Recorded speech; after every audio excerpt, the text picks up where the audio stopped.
les points impératifs de 535 plus 5, oui, donc 540, OPK 195, 194, 191. Donc 435 plus 5, 440 impérativement ici. Cabine et labo, êtes-vous prêts pour le test des liaisons de sécurité? Daniel, nous sommes prêts. Labo du bas, es-tu prêt? Oui, nous sommes prêts. Labo du haut, es-tu prêt? Oui. Eh bien, départ.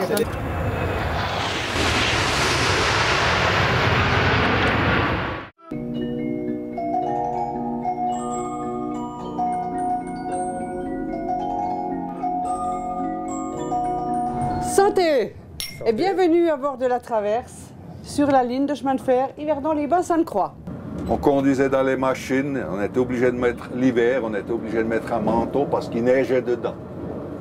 D'accord? On était tout blanc. Aussi bien des boîtes à musique que des oiseaux chanteurs, dont vous avez un spécimen qui se trouve dans cette voiture. Il faut savoir qu'à Sainte-Croix, on a toujours l'entreprise Reuge qui continue de fabriquer des boîtes à musique, mais également les cages à oiseaux chanteurs, beaucoup appréciées par nos visiteurs.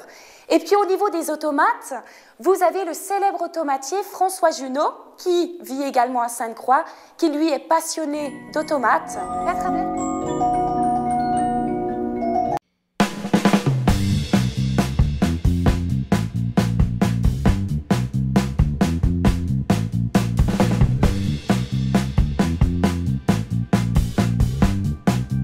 C'est une ligne longue et complexe, 190 km, 8 bifurcations, mais c'est aussi 550 000 voyageurs par jour. Direction du trafic entre Corbeil et Malesherbes, ça s'est passé au sud de la ligne. Ce qu'il faut retenir, c'est 42e. 15 minutes. C'est bon. Allez, vas-y, maman.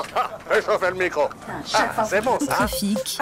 Sur vos conditions de transport. Nous sommes le vendredi 23 septembre 2011, il est 6h. Je suis superviseur Radio Ligne D. Radio Ligne D, qu'est-ce que c'est? C'est la première radio d'information trafic ferroviaire à destination de la clientèle de la Ligne D. Un profil en montagne russe. Un tramway qui semble émerger de nulle part et qui veut déjà nous dire que le mode ferroviaire sait parfaitement s'accommoder des déclivités. Nous sommes en plein cœur du Mans et cette rame Citadis, construite par Alstom, se hisse tout en douceur, place de la République. La rame progresse entre les brosses à la vitesse maximale de 3 km/h. Là encore, l'environnement est parfaitement respecté puisque 80% de l'eau utilisée est recyclée.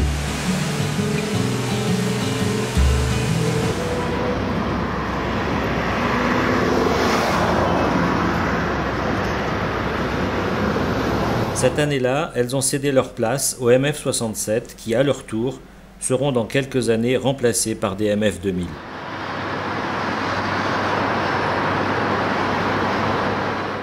Aujourd'hui, la ligne 5 est longue de 14,6 km, dont 2,5 km en aérien.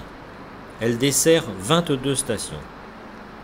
La ligne 5 a transporté près de 91 millions de voyageurs.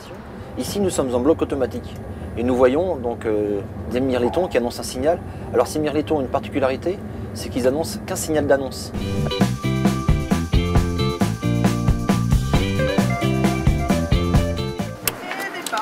Départ. Allez. 26 000. Merci.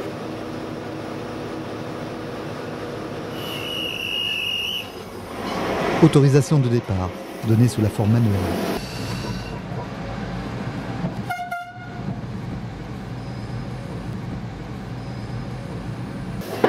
Ici, les gâteaux sont excellents et le panorama sur les tramways l'est tout autant.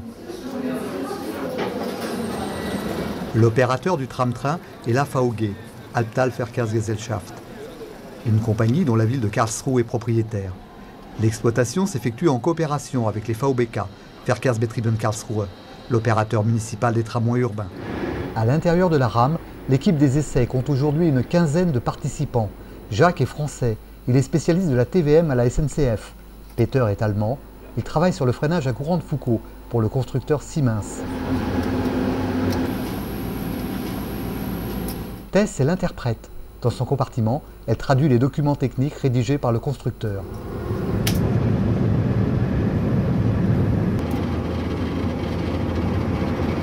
Juste le temps de changer de bout pour le conducteur. En gare d'Haussmann-Saint-Lazare, les temps de stationnement sont réduits au minimum. Les dispositions constructives du pupitre de conduite permettent, en un temps très court, d'isoler le poste à l'arrivée, puis de remettre en service le poste opposé et d'effectuer les essais habituels avant le prochain départ.